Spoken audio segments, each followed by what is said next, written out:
Three Skeleton Key. Excerpt. Three Skeleton Key by George G. Tuduz is a classic story of terror about three men who are in a lighthouse when it is attacked by a horde of ravenous rats. My most terrifying experience? Well, one does have a few in 35 years of service in the lights, although it's mostly monotonous routine work, keeping the light in order, making out the reports. When I was a young man, not very long in the service, there was an opening in a lighthouse newly built off the coast of Guyana, on a small rock 20 miles or so from the mainland. The pay was high, so in order to reach the sum I had set out to save before I was married, I volunteered for service in the new light. Three Skeleton Key, the small rock on which the light stood, bore a bad reputation. It earned its name from the story of the three convicts who, escaping from Cayenne in a stolen dugout canoe, were wrecked on the rock during the night, managed to escape the sea, but eventually died of hunger and thirst. When they were discovered, nothing remained but 3 heaps of bones, picked clean by birds. The story was that the 3 skeletons, gleaming with phosphorescent light, danced over the small rock, screaming. But there are many such stories, and I did not give the warnings of the old-timers at the Isle de Seine a second thought. I signed up, boarded ship, and in a month I was installed at the light. Picture a gray, tapering cylinder welded to the solid black rock by iron rods and concrete, rising from a small island 20-odd miles from land. It lay in the midst of the sea, this island, a small, bare piece of stone, about 150 feet long, perhaps 40 wide. Small, barely large enough for a man to walk about and stretch his legs at low tide. This is an advantage one doesn't find in all lights, however, for some of them rise sheer from the waves, with no room for one to move save within the light itself. Still, on our island, one must be careful, for the rocks were treacherously smooth. One misstep and down you would fall into the sea. Not that the risk of drowning was so great, but the waters around our island swarmed with huge sharks that kept an eternal patrol around the base of the light. Still, it was a nice life there. We had enough provisions to last for months, in the event that the sea should become too rough for the supply ship to reach us on schedule. During the day, we would work about the light, cleaning the rooms, polishing the metalwork and the lens and the reflector of the light itself. And at night, we would sit on the gallery and watch our light, a 20,000-candle power lantern, swing its strong, white bar of light over the sea from the top of its 120-foot tower. Some days, when the air would be very clear, we could see the land, a thread-like line to the west. To the east, north, and south stretched the ocean. Landsmen, perhaps, would soon have tired of that kind of life. Perched on a small island off the coast of South America for 18 weeks, until one's turn for leave ashore came around. But we liked it there, my 2 fellow tenders and myself, so much so that, for 22 months on end with the exception of shore leaves, I was greatly satisfied with the life on Three Skeleton Key. I had just returned from my leave at the end of June, that is to say midwinter in that latitude, and had settled down to the routine with my 2 fellow keepers, a Breton by the name of Luglio and the head keeper Ichua, a Basque some dozen years or so older than either of us. 8 days went by as usual. Then on the 9th night after my return, Ichua, who was on night duty, called Luglio and me, sleeping in our rooms in the middle of the tower at 2 in the morning. We rose immediately and, climbing the 30 or so steps that led to the gallery, stood beside our chief. Now, ships were a rare sight in our waters, for our light was a warning of treacherous reefs, barely hidden under the surface and running far out to sea. Consequently, we were always given S-wide berth, especially by sailing vessels, which cannot maneuver readily as steamers. No wonder that we were surprised at seeing this 3-master heading dead for us in the gloom of early morning. I had immediately recognized her lines, for she stood out plainly, even at the distance of a mile, when our light shone on her. She was a beautiful ship of some 4,000 tons, a fast sailer that had carried cargoes to every part of the world, plowing the seas unceasingly. By her line, she was identified as Dutch-built, which was understandable, as Paramaribo and Dutch Guiana are very close to Cayenne. Watching her sailing dead for us, a white wave boiling her bows, Luglio cried out, "What's wrong with her crew? Are they all drunk or insane? Can't they see us?" Ichua nodded soberly, looked at us sharply as he remarked, "See us? No doubt if there is a crew aboard." "What do you mean, Chief?" Luglio had started, turned to the Basque. Are you saying that she's the Flying Dutchman? His sudden fright had been so evident that the older man laughed. No, old man, that's not what I meant. If I say there's no one aboard, I mean she's derelict. Then we understood her queer behavior. Ichua was right. For some reason, believing she was doomed, her crew had abandoned her. Then she had righted herself and sailed on, wandering with the wind. The three of us grew tense as the ship seemed about to crash on one of our numerous reefs. But she suddenly lurched with some change of the wind. The yards swung around and the derelict came clumsily about and sailed dead away from us. In the light of our lantern, she seemed so sound, so strong, that Ichua exclaimed impatiently, "But why the devil was she abandoned? Nothing is smashed, no sign of fire, and she doesn't sail as if she were taking water." Luglio waved to the departing ship. "Bon voyage," he smiled at Ichua and went on. "She's leaving us, chief, and now we'll never know what." "No, she's not," cried the Basque. "Look, she's turning." As if obeying his words, the derelict three-master stopped, came about and headed for us once more. And for the next 4 hours the vessel played around us, zigzagging, coming about, stopping, then suddenly lurching forward. No doubt some freak of current and wind, of which our island was the center, kept her near us. Then suddenly, the tropic dawn broke. The sun rose and it was day, and the ship was plainly visible as she sailed past us. Our light extinguished, we returned to the gallery with our glasses and inspected her. The three of us focused our glasses on her poop, saw standing out sharply black letters on the white background of a life ring, the stenciled name, Cornelius de Witt, Rotterdam. We had read her lines correctly, she was Dutch. Just then the wind rose and the Cornelius de Witt changed course, leaned to port and headed straight for us once more. But this time she was so close that we knew she would not turn in time. "Thunder!" cried Luglio, his Breton soul aching to see a fine ship doomed to smash upon a reef. "She's going to pile up. She's gone." I shook my head. Yes, and ashamed to see that beautiful ship wreck herself. And we're helpless. There was nothing we could do but watch. A ship sailing with all sail spread, creaming the sea with her forefoot as she runs before the wind, is one of the most beautiful sights in the world. But this time I could feel the tears stinging in my eyes as I saw this fine ship headed for her doom. All this time our glasses were riveted on her, and we suddenly cried out together, "The rats!" Now we knew why this ship, in perfect condition, was sailing without her crew aboard. They had been driven out by the rats. Not those poor specimens of rats you see ashore, barely reaching the length of 1 foot from their trembling noses to the tip of their skinny tails. Wretched creatures that dodge and hide at the mere sound of a footfall. No, these were ship's rats, huge, wise creatures born on the sea, sailing all over the world on ships, transferring to other, larger ships as they multiply. There is as much difference between the rats of the land and these maritime rats as between a fishing smack and an armored cruiser. The rats of the sea were fierce, bold animals, large, strong, and intelligent, clannish and sea-wise, able to put the best of mariners of shame with their knowledge of the sea, their uncanny ability to foretell the weather. And they are brave, the rats, and vengeful. If you so much as harm one, his sharp cry will bring hordes of his fellows to swarm over you, tear you, and not cease until your flesh has been stripped from your bones. The ones on this ship, the rats of Holland, are the worst, superior to other rats of the sea as their brethren are to the land rats. There is a well-known tale about these animals.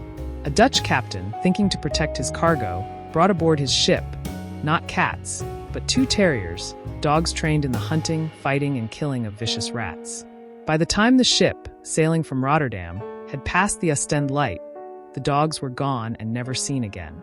In 24 hours they had been overwhelmed, killed, and eaten by the rats. At times, when the cargo does not suffice, the rats attack the crew, either driving them from the ship or eating them alive. And studying the Cornelius de Witt, I turned sick, for her small boats were all in place. She had not been abandoned. Over her bridge, on her deck, in the rigging, on every visible spot, the ship was a writhing mass, a starving army coming toward us on a vessel gone mad. Our island was a small spot in that immense stretch of sea. The ship could have grazed us, passed to port or starboard with its ravening cargo. But no, she came for us at full speed, as if she were leading the regatta at a race, and impaled herself on a sharp point of rock.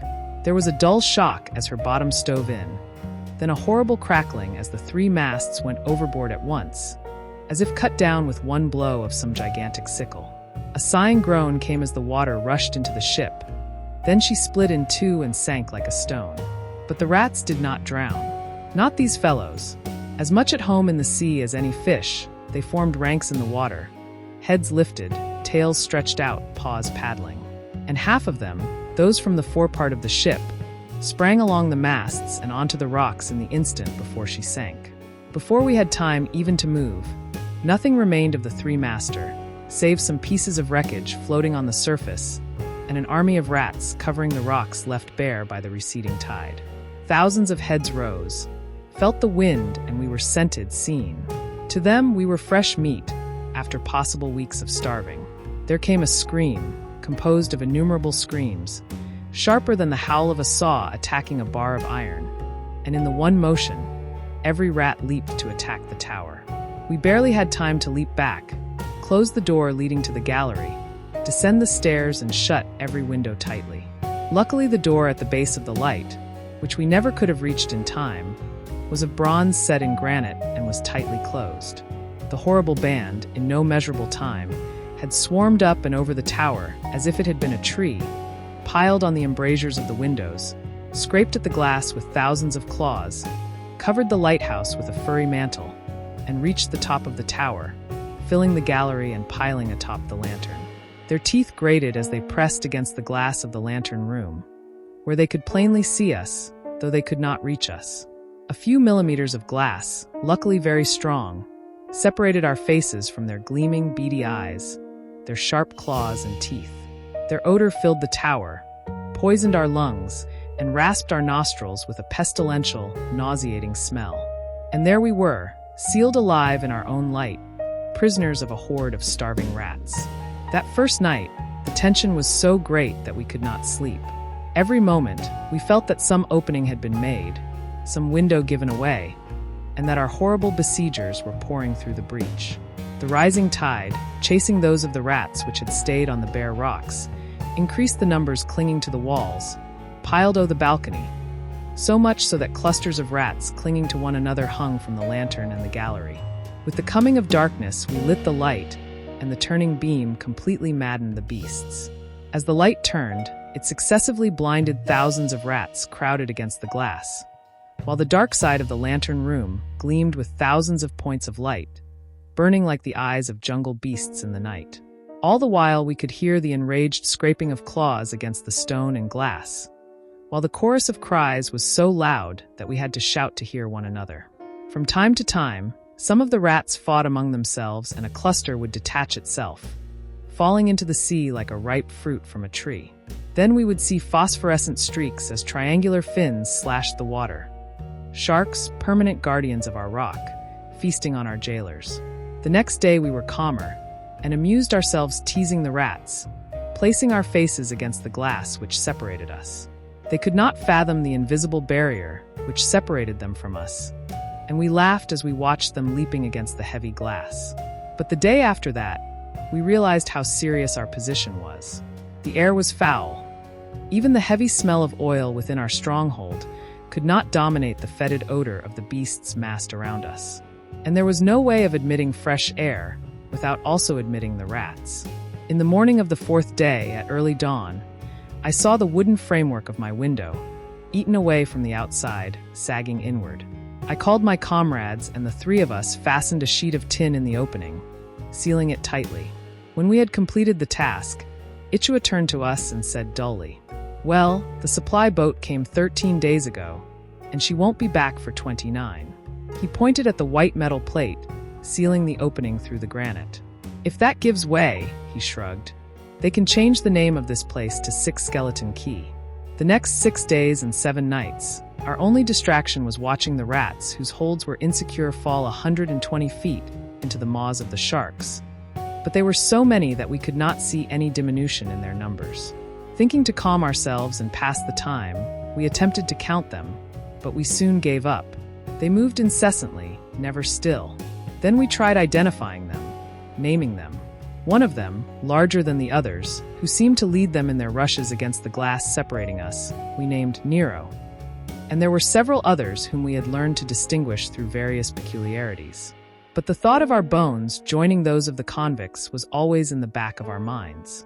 And the gloom of our prison fed these thoughts, for the interior of the light was almost completely dark, as we had to seal every window in the same fashion as mine. And the only space that still admitted daylight was the glassed-in lantern room at the very top of the tower. Then Leglio became morose and had nightmares in which he would see the 3 skeletons dancing around him, gleaming coldly, seeking to grasp him.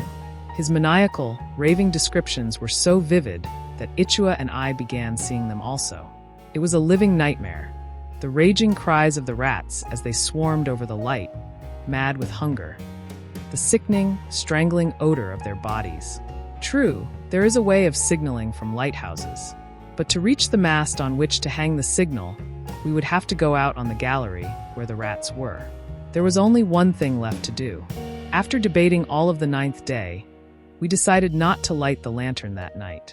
This is the greatest breach of our service, never committed as long as the tenders of the light are alive. For the light is something sacred, warning ships of danger in the night.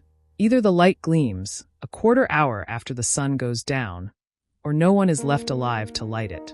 Well, that night, 3 skeleton light was dark, and all the men were alive. At the risk of causing ships to crash on our reefs, we left it unlit, for we were worn out, going mad. At 2 in the morning, while Ichua was dozing in his room, the sheet metal sealing his window gave way. The chief had just time enough to leap to his feet and cry for help, the rats swarming over him.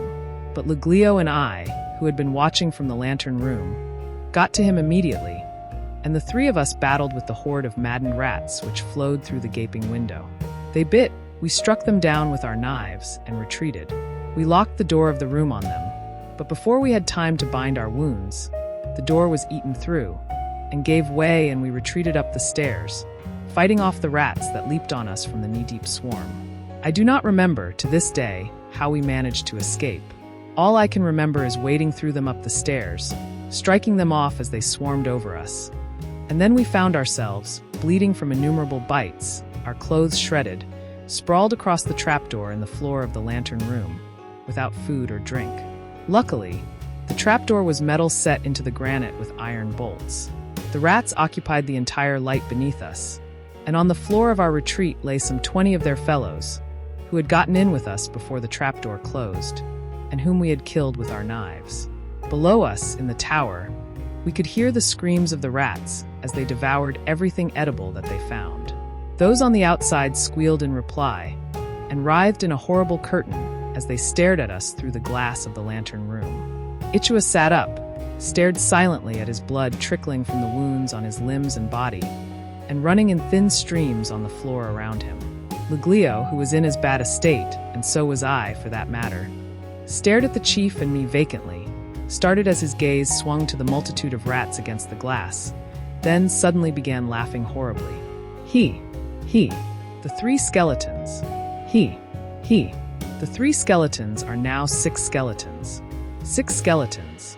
He threw his head back and howled, his eyes glazed, a trickle of saliva running from the corners of his mouth and thinning the blood flowing over his chest. I shouted to him to shut up, but he did not hear me, so I did the only thing I could do to quiet him. I swung the back of my hand across his face. The howling stopped suddenly, his eyes swung around the room. Then he bowed his head and began weeping softly, like a child. Our darkened light had been noticed from the mainland, and as dawn was breaking, the patrol was there, to investigate the failure of our light.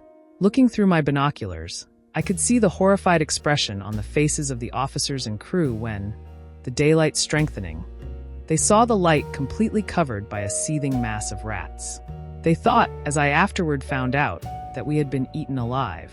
But the rats had also seen the ship, or had scented the crew. As the ship drew nearer, a solid phalanx left the light, plunged into the water, and swimming out, attempted to board her. They would have succeeded, as the ship was hove to, but the engineer connected his steam to a hose on the deck and scalded the head of the attacking column, which slowed them up long enough for the ship to get underway and leave the rats behind. Then the sharks took part, belly up, mouths gaping, They arrived in swarms and scooped up the rats, sweeping through them like a sickle through wheat. That was one day that sharks really served a useful purpose. The remaining rats turned tail, swam to the shore, and emerged dripping. As they neared the light, their comrades greeted them with shrill cries, with what sounded like a derisive note predominating. They answered angrily and mingled with their fellows. From the several tussles that broke out, it seemed as if they resented being ridiculed for their failure to capture the ship. But all this did nothing to get us out of our jail. The small ship could not approach, but steamed around the light at a safe distance. And the tower must have seemed fantastic, some weird, many-mouthed beast hurling defiance at them. Finally, seeing the rats running in and out of the tower through the door and the windows, those on the ship decided that we had perished and were about to leave when Ichua, regaining his senses, thought of using the light as a signal. He lit it and, using a plank placed and withdrawn before the beam to form the dots and dashes, quickly sent out our story to those on the vessel. Our reply came quickly.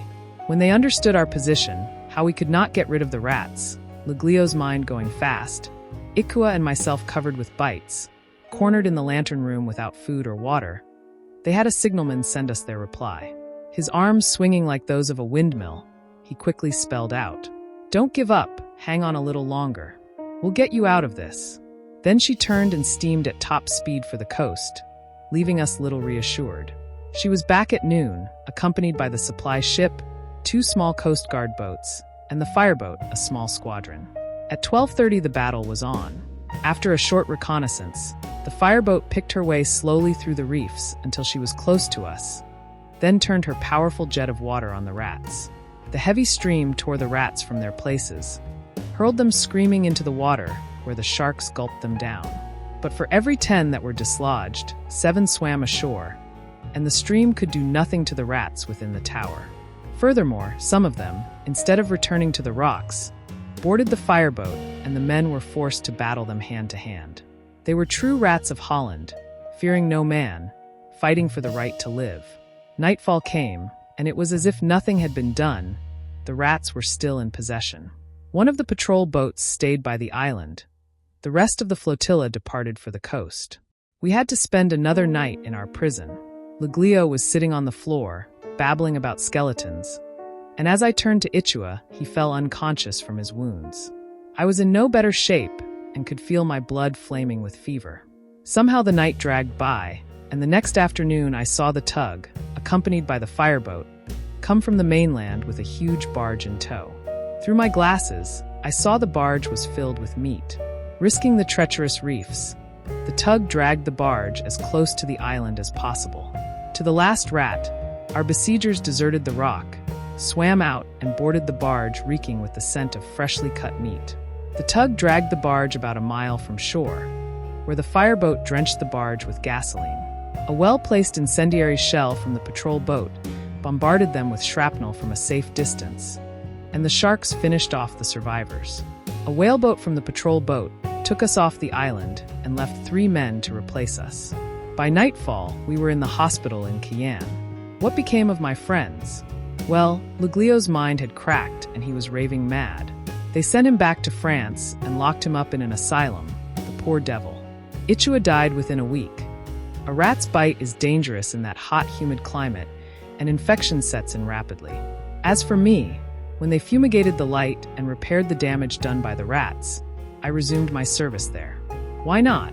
No reason why such an incident should keep me from finishing out my service there. Is there? Besides, I told you I liked the place. To be truthful, I've never had a post as pleasant as that one. And when my time came to leave it forever, I tell you that I almost wept as 3 skeleton key disappeared below the horizon. The end.